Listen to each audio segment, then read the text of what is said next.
देखिए मौर्य वंश में आप लोगों को चंद्रगुप्त मौर्य पढ़ा दिया गया है। आज देखेंगे बिंदुसार। तो बिंदुसार का समय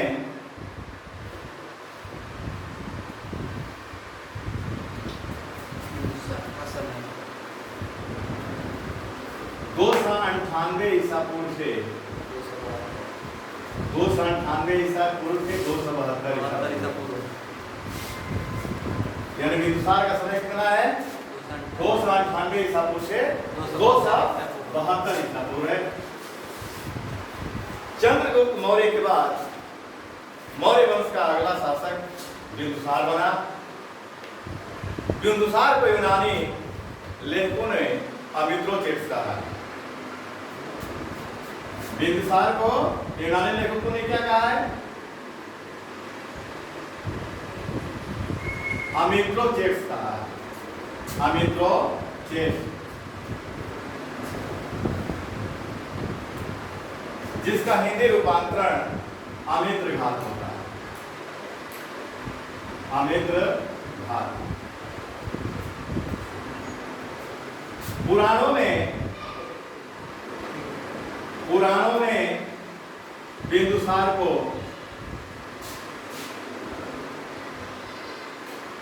भद्रसार कहा गया है और जैन ग्रंथों में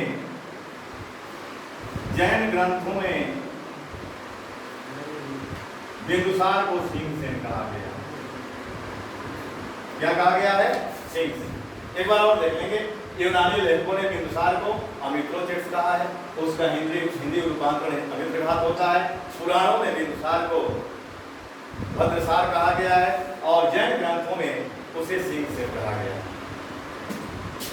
इसके समय में भी, यानी बिंदुसार के समय में भी पश्चिमी यूनानी प्रदेशों से मैत्रीपूर्ण संबंध था, क्योंकि स्टेबो के अनुसार सीरिया नरेश एंटियोकस ने डायमेकस नामक राजदूत बिंदुसार के दरबार में भेजा था और प्लिनी के अनुसार मिस्र के राजा काल में द्वितीय फिलाडेल्फस ने डायनोसियस नामक राजदूत बिंदुसार के दरबार में भेजा था। एक अन्य यूनानी यात्री का नाम मिलता है एथेनियस। एथेनियस के अनुसार एथेनियस ने यह बताया है कि एंटियोकस, सीरिया नरेश एंटियोकस से बिंदुसार ने 3 वस्तुओं की मांग किया था। पहले मीठी मदिरा, दूसरा सूखा अंजीर और तीसरा एक दार्शनिक। एंटियोकस ने 2 वस्तुओं को भिजवा दिया, मीठी मदिरा और सूखा अंजीर को भिजवा दिया, लेकिन एक दार्शनिक के विषय में यह कहलवा भेजा कि यूनानी कानून में दार्शनिकों का विक्रय नहीं किया जाता।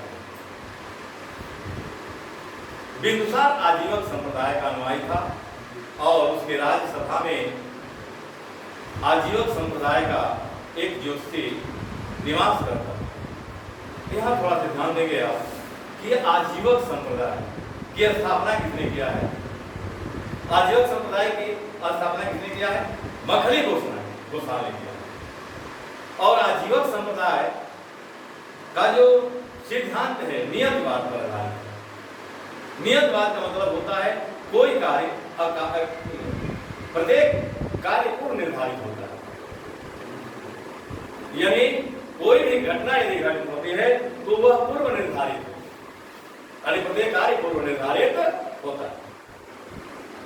यानी इसका सिद्धांत उसी को नियतवाद कहा गया। तो बिंदुसार आजीवक संप्रदाय का अनुयायी था।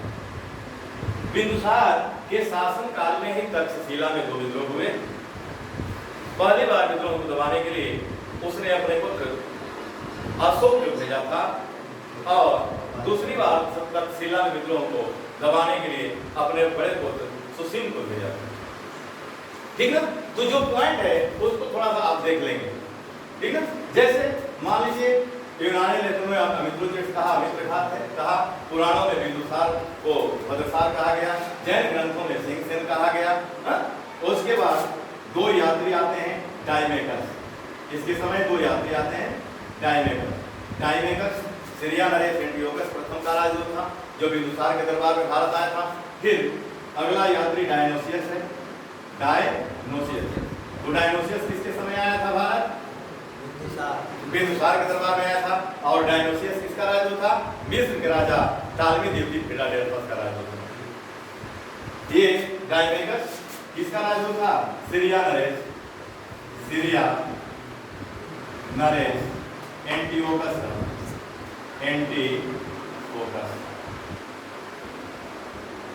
का राजदूत था। ठीक है बाबू, राजदूत। और डायनोसियस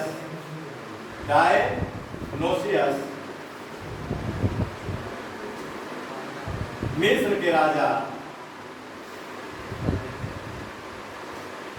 के राजा टालमी द्वीप फिलाडेल्फस का राजा। ठीक है। अब एक अन्य यूनानी लेखक का उल्लेख मिलता है एथेनियस। इसने सीरिया नरेश एंटियोकस और डायमेकस के बीच मैत्रीपूर्ण पत्र व्यवहार का उल्लेख किया है, जिसमें यहाँ अनंतिम वस्तुओं की मांग किया था। तो एथेनियस जो यूनानी लेखक है वो एंटियोकस प्रथम और बिंदुसार के बीच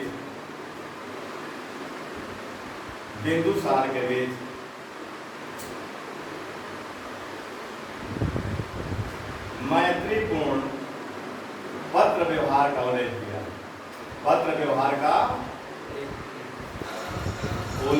है।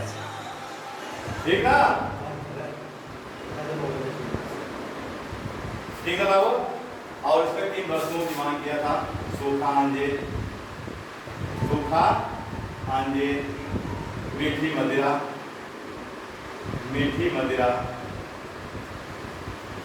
तीसरा एक ग्लास है। 2 वस्तुओं को उसने भिजवा दिया। इसको भिजवा दिया और इसके विषय में कर दिया, दार्शनिक के विषय में कर दिया कि यूनानी कानून में दार्शनिकों का विक्रय नहीं किया जाता। बिंदुसार के दरबार में बिंदुसार आजीवन संप्रदाय का अनुयायी था। ठीक है। उसके दरबार में एक आजीवन संप्रदाय का ज्योतिषी निवास करता था। ठीक है। इसके समय में तक्षशिला में 2 विद्रोह हो गए। ठीक। पहले विद्रोह को दबाने के लिए अशोक को भेजा, दूसरी बार अपने बड़े पुत्र सुशील को भेजा। ठीक है। अब बिंदुसार के बाद अगला जो स्वराज बनता है मौर्य वंश का, वो अशोक बनता है।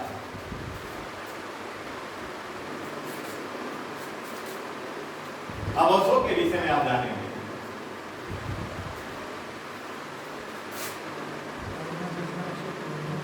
अशोक देखिए बाबू, अशोक का जो समय है 273 ईसा पूर्व से 232 ईसा। ठीक है।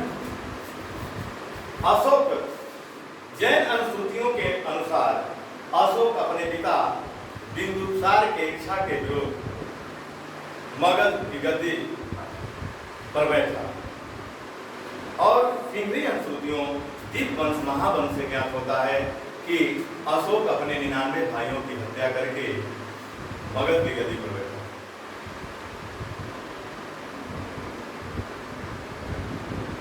अपने शासन के 4थे वर्ष वह अपना विधिवत राज्याभिषेक किया।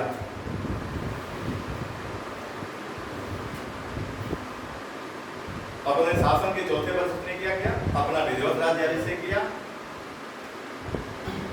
और उसने देवा नाम की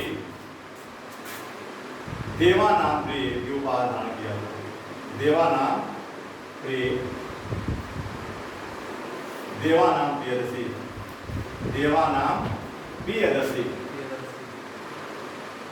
की उपाधि धारण किया था और स्वयं को भाभरू अभिलेख में, भाभरू अभिलेख ये कहाँ है? राजस्थान में। भाभरू अभिलेख कहाँ का? राजस्थान में। इस अभिलेख में स्वयं को मगध का राजा करता है, मगध का राजा करता है।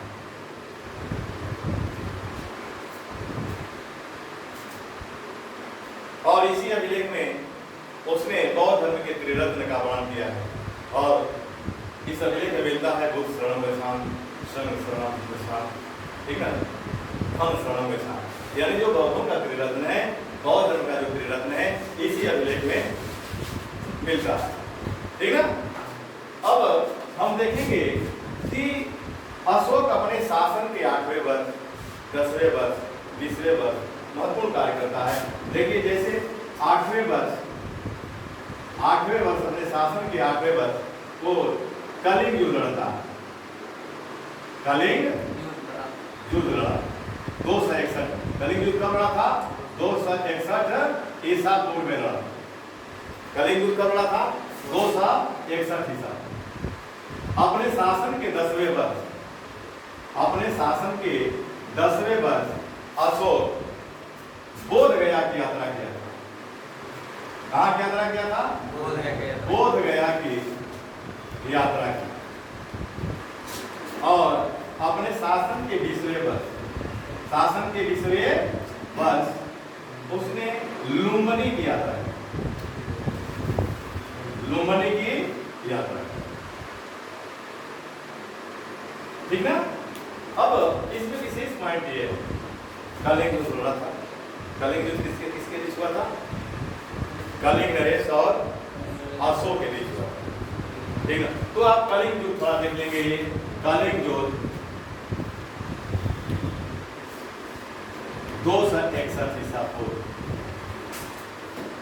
261 ईसा पूर्व। पहले तो जानेंगे कि कलिंग कहाँ है। कलिंग कहाँ है? उड़ीसा में। कहाँ है? ओडिशा, ठीक है। दूसरा पॉइंट कि यह युद्ध किसके किसके बीच लड़ा गया? तो अशोक और कलिंग नरेश, अशोक और कलिंग नरेश के बीच, ठीक है। अब इस युद्ध का उल्लेख यदि पूछेगा तो 13वें शिलालेख मिलता है। अगर पूछेगा कि कलिंग युद्ध का उल्लेख अशोक के किस शिलालेख में है, तो कलिंग युद्ध का उल्लेख, कलिंग युद्ध का उल्लेख 13वें शिलालेख में, 13वें शिलालेख में। अब कारण क्या था कि कलिंग पर उसने आक्रमण किया? तो कलिंग हाथियों के लिए प्रसिद्ध था। कलिंग किसके लिए प्रसिद्ध था? कलिंग हाथियों के लिए प्रसिद्ध था, हाथियों के लिए प्रसिद्ध, इसीलिए वह कलिंग को जीतना चाहा, कलिंग पर आक्रमण किया। और तो क्योंकि वो हस्त सेना का गठन करना चाहता, ठीक है। कोई आपके पॉइंट। अब इस युद्ध में इतने लोग मारे गए थे कि उसका हृदय कांप गया और वह बौद्ध धर्म को अपना लिया। अब अशोक और बौद्ध धर्म देखेंगे तो अशोक को बौद्ध धर्म में दीक्षित किसने किया? इस संबंध में 3 मत मिलते हैं। कुछ इतिहासकार मानते हैं कि अशोक को बौद्ध धर्म में दीक्षित निग्रोध, 7 वर्षीय बालक निग्रोध ने किया।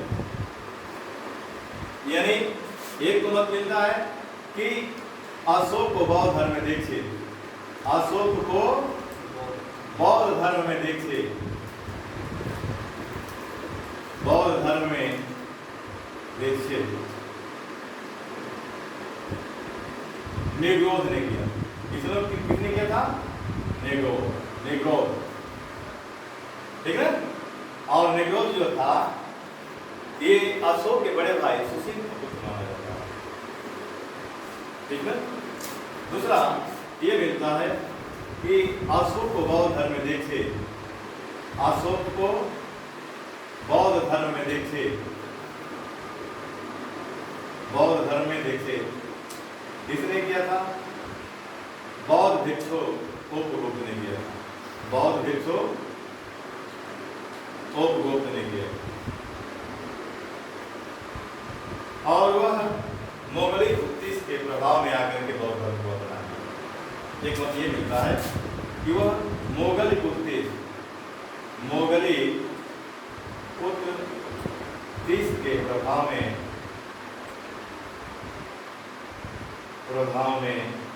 आकर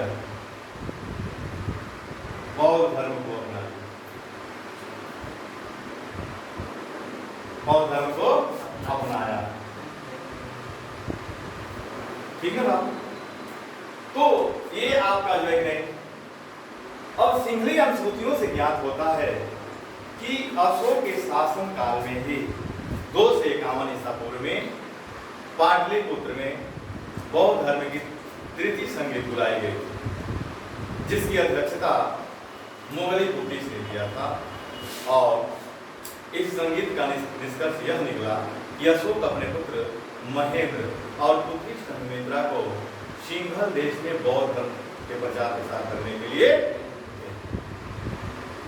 तृतीय बौद्ध संगीत किस सम्राट के समय बुलाया गया? किसके शासन काल में बुलाया गया? तो अशोक के शासन काल में बुलाया गया। कब बुलाया गया? 251 ईसा पूर्व में। कहाँ बुलाया गया? पाटलिपुत्र में बुलाया गया था। अध्यक्षता किसने किया था? मोगली उत्तीस ने किया था। ये प्रश्न बनते हैं तृतीय बौद्ध संगीत। और इसका निष्कर्ष क्या निकला? तो अशोक अपने पुत्र महेंद्र पुत्री संघमित्रा को बौद्ध धर्म के प्रचार प्रसार करने के लिए श्रीलंका, सिंघल देश, उस समय सिंघल देश कहा गया और वही सिंघल देश आज श्रीलंका। ठीक है। तो आज यही टकराने दिया जाए, शेष कल पढ़ाया जाएगा। अशोक बहुत से बेहतर हैं, इसके शिलालेख हैं। ठीक ना? उसके विषय में आपको जानकारी दी जाएगी। आज यही टकराने में